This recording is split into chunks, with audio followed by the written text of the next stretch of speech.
Eh bien salut YouTube, c'est JP de Top Factory. Aujourd'hui nous allons voyager à travers les âges. Ensemble nous allons tenter de percer les secrets de plusieurs objets dont l'utilité et la signification est encore au milieu des débats aujourd'hui. Certains d'entre eux n'ont même pas encore été découverts. On suppose leur existence, mais il n'y a encore à ce jour aucune preuve qu'ils ont bel et bien existé à une certaine époque. D'autres sont considérés comme magiques ou provenant d'un autre monde. Ou pire, on dit même que certains sont maudits et qu'il ne vaut mieux pas s'en approcher. Bref, j'espère que vous êtes prêts parce que c'est parti pour la découverte de ces 10 mystérieux artefacts des temps anciens.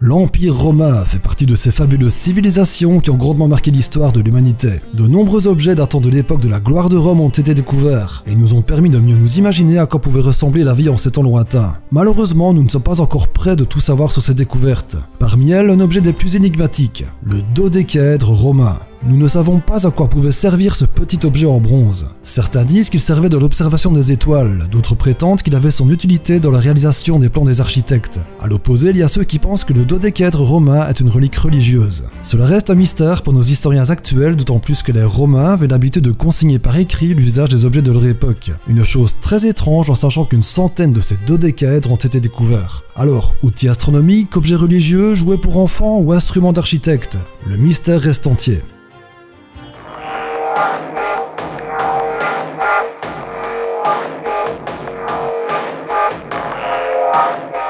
Nous sommes quelques mois avant le passage à l'an 2000 en Allemagne. Un groupe de personnes décide d'organiser une fouille archéologique en toute illégalité et c'est durant celle-ci qu'ils vont tomber sur un objet en bronze assez particulier qui sera baptisé le disque de Nebra. Il présente des motifs en or ressemblant très fortement à des objets célestes. On peut distinguer la lune ainsi que des constellations d'étoiles. Sa réalisation est si parfaite que des archéologues ont rejeté immédiatement le fait que le disque de Nebra puisse être un objet authentique. Une étude est alors ordonnée et là, surprise, le disque est bel et bien un objet des temps anciens. On estime sa fabrication aux alentours de 1600 avant JC, mais le plus intriguant reste la précision des motifs dorés. Il semble en effet que le disque de Nebra puisse être une illustration relativement fidèle du ciel de l'époque et qu'il pouvait aider à mieux se situer dans les saisons afin d'optimiser les moments où les paysans procédaient aux semences et aux récoltes. Mais aucun élément concret peut vraiment appuyer cette idée. À l'opposé, d'autres y voient une illustration afin de partager le savoir astronomique au fil des générations. En tout cas, une chose est sûre, c'est que nous n'avions pas conscience que nos lointains ancêtres étaient bien plus évolués que ce que nous pensions avant la découverte du disque de Nebra.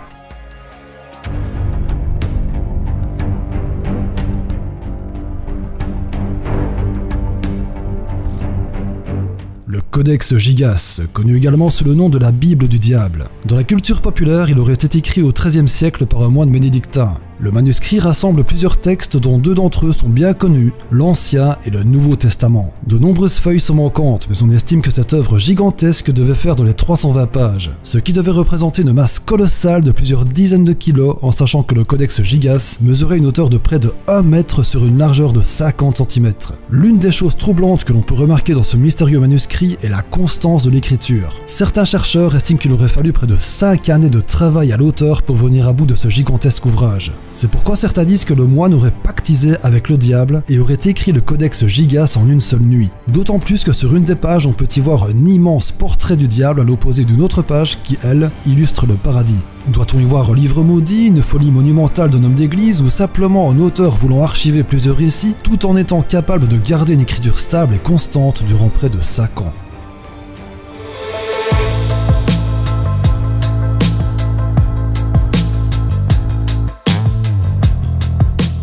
Dans de nombreux pays fut retrouvé un assemblage des plus étranges, un roi de rats. Il s'agit de plusieurs rats tournés vers l'extérieur et attachés entre eux au centre par leur queue. Plusieurs de ces mystérieux rassemblements sont conservés dans les musées du monde, dont un ne comptant pas moins de 32 rats attachés par la queue. Pendant que certains pensent qu'il s'agit là d'un simple canular des siècles passés, d'autres y voient un réel phénomène naturel où plusieurs rats s'attacheraient la queue de manière accidentelle. Alors imaginez la population de l'époque qui considérait déjà le rat comme un porteur de maladies et autres malédictions. Alors voir un groupe de rats attachés entre eux par la queue, c'était alors une vision d'horreur, même s'il n'existe aucun témoignage valable à ce jour de voir un roi de rats vivant. Tous ont été trouvés à l'état de cadavres parmi les 80 considérés authentiques à ce jour. Cela peut paraître invraisemblable, mais en sachant qu'il existe parfois parfois des populations de rats très concentrées, on pourrait bien imaginer leur queue s'entremêler et se souder définitivement à cause de la boue ou encore les excréments qui finiraient par se solidifier et les condamner à une mort certaine. Une bien triste fin pour ce très sympathique animal.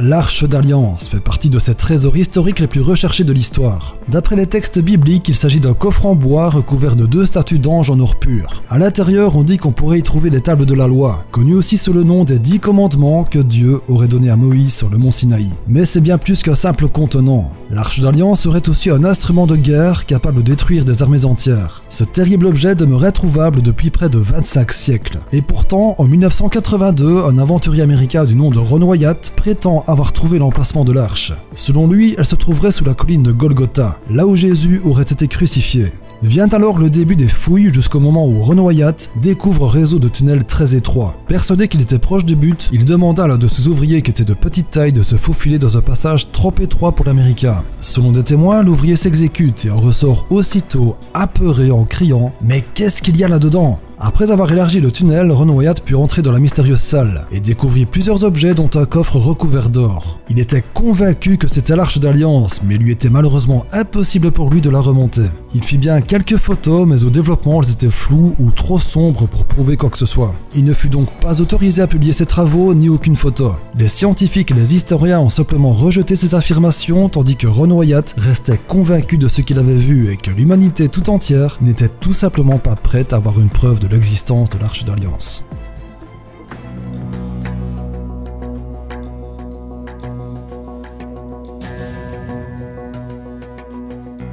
Le rouleau de cuivre. Derrière ce nom qui n'est pas des plus spectaculaires se cache pourtant un manuscrit sur un rouleau de cuivre décrivant un inventaire d'une immense quantité d'objets de valeur. C'est en 1952 qu'il fut découvert à Qumran, un site archéologique situé en Cisjordanie. Les chercheurs comprennent rapidement que ce texte écrit en hébreu ne racontait pas une histoire, mais que c'était plutôt une liste d'objets précieux cachés en plusieurs endroits. L'idée est reçue de manière favorable, étant donné que les objets précieux sur le site étaient quasi inexistants. On pense donc que la population locale aurait disséminé les richesses en plusieurs endroits afin de les protéger de l'invasion de l'Empire romain. On estime qu'il y aurait une 60aine de lieux où ces différents trésors pourraient être cachés, mais aucun d'eux n'est encore exactement situé à ce jour. Malgré l'énorme travail de traduction déjà accompli, il reste néanmoins quelques mystères planant au-dessus du rouleau de cuivre, comme certains noms de lieux précédés par des lettres grecques. Cela peut paraître qu'un détail, mais les historiens n'arrivent pas encore à expliquer aujourd'hui pourquoi des lettres grecques se trouvent en plein milieu d'un texte écrit en hébreu.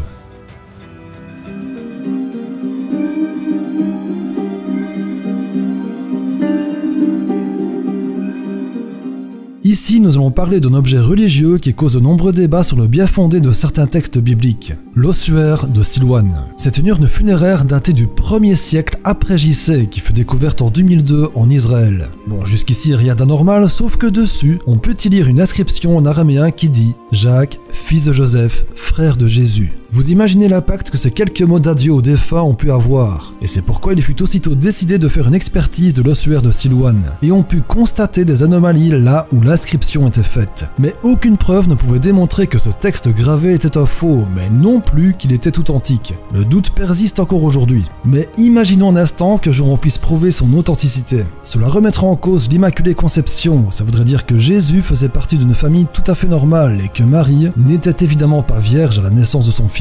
Alors loin de moi l'idée de manquer de respect envers cette croyance, mais vu l'étendue et l'influence de cette religion sur la planète, je pense qu'il réfléchirait à 2 fois avant de publier une preuve comme quoi certains textes bibliques pourraient être faux.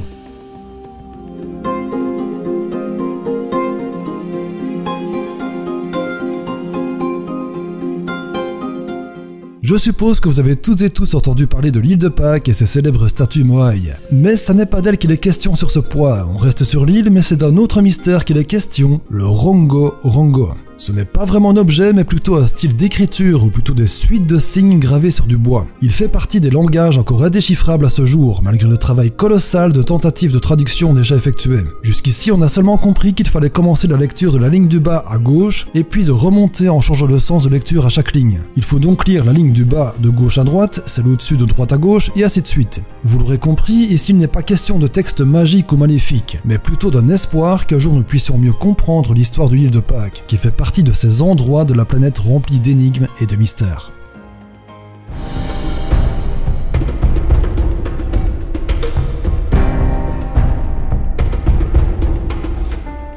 Avant l'Antiquité, il existait les premières peuplades en Mésopotamie en approche de se rassembler afin de devenir les premières civilisations. De nombreuses formes d'art avaient déjà vu le jour, tout comme la sculpture. Parmi elles, certaines œuvres laissent perplexes les historiens d'aujourd'hui. Comme vous pouvez le constater, ces statuettes aux apparences humanoïdes sont ornées d'une tête de lézard. Il se peut que ça soit aussi un serpent, étant donné que cet animal est très présent dans beaucoup de cultures différentes afin de représenter certaines figures divines. Mais là où un dieu est souvent représenté dans la même posture, ces statues étranges les représentent de manière différente à chaque fois. L'une d'entre elles montre même une femme lézard donnant le sein à un bébé lézard lui aussi. Bon, je vous rassure, je ne crois pas une seconde qu'il ait pu exister un jour des reptilias humanoïdes. Mais je vous avoue quand même que mon esprit très branché science-fiction aime se faire du bien avec ce genre d'histoire. Quoi qu'il en soit, les statues lézards de Mésopotamie méritent leur place dans cette liste des artefacts les plus mystérieux des temps anciens.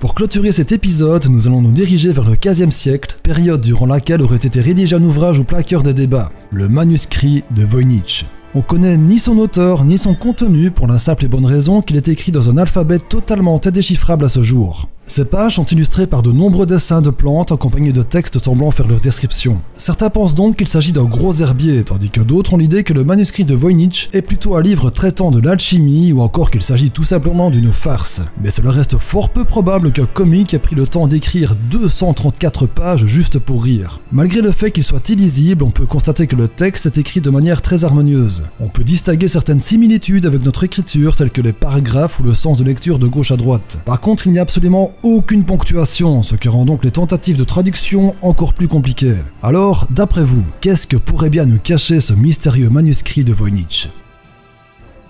Cet épisode a terminé les amis, j'espère qu'il vous aura plu et éveillé votre curiosité. Si c'est le cas, vous n'oubliez pas le petit pouce en l'air, le commentaire et l'abonnement si ce n'est pas déjà fait. Moi je vous dis à très vite pour un prochain épisode, alors en attendant prenez soin de vous les amis, ciao.